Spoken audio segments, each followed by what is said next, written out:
बड़ी खबर आ रही है, जहांगीरपुरी में बुलडोजर कार्रवाई पर रोक रहेगी बरकरार। बड़ी खबर आपको बता रहे हैं। फिलहाल कल का अंतरिम आदेश जारी रहेगा, सुप्रीम कोर्ट की तरफ से यह कहा गया है। बड़ी खबर, बुलडोजर वाली कार्रवाई पर रोक लग गई है। सुप्रीम कोर्ट ने कहा है कल का अंतरिम आदेश फिलहाल जारी रहेगा।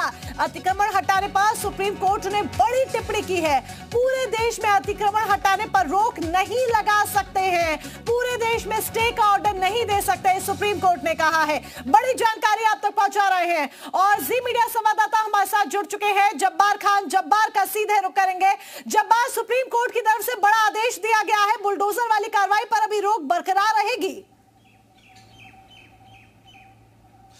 बिल्कुल आप ठीक कह रहे हैं। सबसे पहले मैंने अपने दर्शकों के लिए तीन चीजें साफ कर दूं कि दरअसल सुप्रीम कोर्ट का ये जो फैसला आया है या फिर कल का जो आदेश, अंतरिम आदेश है, आगे 2 हफ्तों तक जारी रहेगा। दरअसल ये सिर्फ और सिर्फ दिल्ली के जहांगीरपुरी इलाके के लिए है।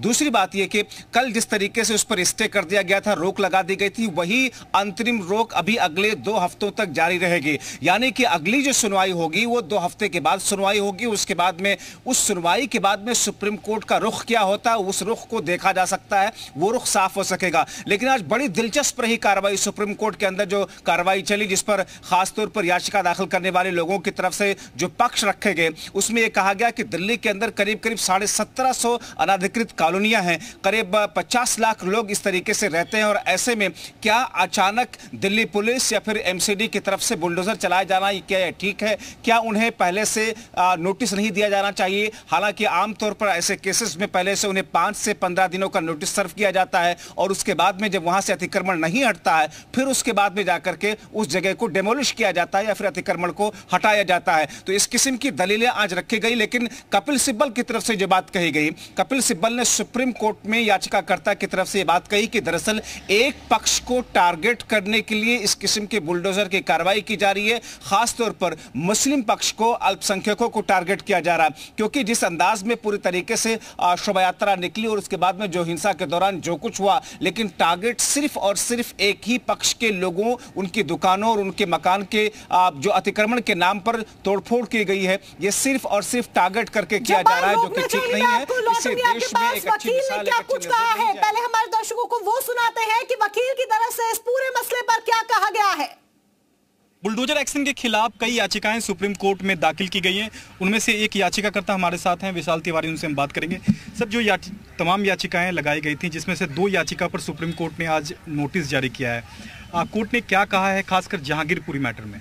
जहांगीरपुरी मैटर में कोर्ट ने एक तो जो पहली याचिका थी उसमें स्टेटस को बनाए रखे जाने के आदेश दिए हैं कि टिल फर्दर ऑर्डर्स स्टेटस को शैल बी मेंटेन। तो इसका मतलब कोई आगे तोड़फोड़ नहीं होगी और सभी पक्षकारों को अपनी अपनी प्लीडिंग्स दायर करने के लिए कहा है, क्योंकि गवर्नमेंट की तरफ से कहा गया कि हम नोटिस पहले इशू कर चुके थे 21 में और इन महीनों में, और पिटिशनर्स बोल रहे थे कि नहीं, हमें कोई नोटिस नहीं मिला। तो इस बात को एक एफिडेविट पे आना चाहिए। इस बात सॉलिसिटर जनरल का कहना था कि कमिश्नर के पास राइट्स हैं कि वो इस तरह के फुटपाथ पे कार्रवाई कर सकते हैं, कानून इसकी इजाजत देता है। उस पर कोर्ट ने क्या कहा? कोर्ट ने कहा कि आप चेयर्स हटाने के लिए, टेबल्स हटाने के लिए बुलडोजर को लेके गए थे। बुलडोजर का जो यूज होता है that is only for the purpose of demolition of any building.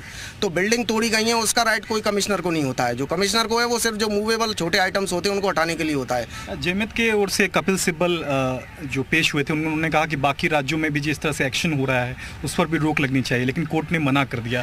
Court ने कहा कि हम अन्य राज्यों पर स्टे नहीं दे रहे हैं, जहांगीरपुरी बारे में जो स्टेटस को कल था वही कंटिन्यू कर रहे हैं। एक्चुअली ये जो पिटीशंस थी they were only confined to Jahangirpuri incident, तो इससे रिलेटेड थी। इस वजह से कोर्ट ने उन पे सिर्फ जहांगीरपुरी पर ही सुनवाई की है। तो बाकी राज्यों को लेकर कोई भी इफेक्टिव ऑर्डर नहीं दिया है, सिर्फ नोटिस इशू किया है। तो जो इसमें पार्टीज हैं उनको नोटिस जाएगा, अपनी अपनी प्लीडिंग्स दाखिल की जाएगी।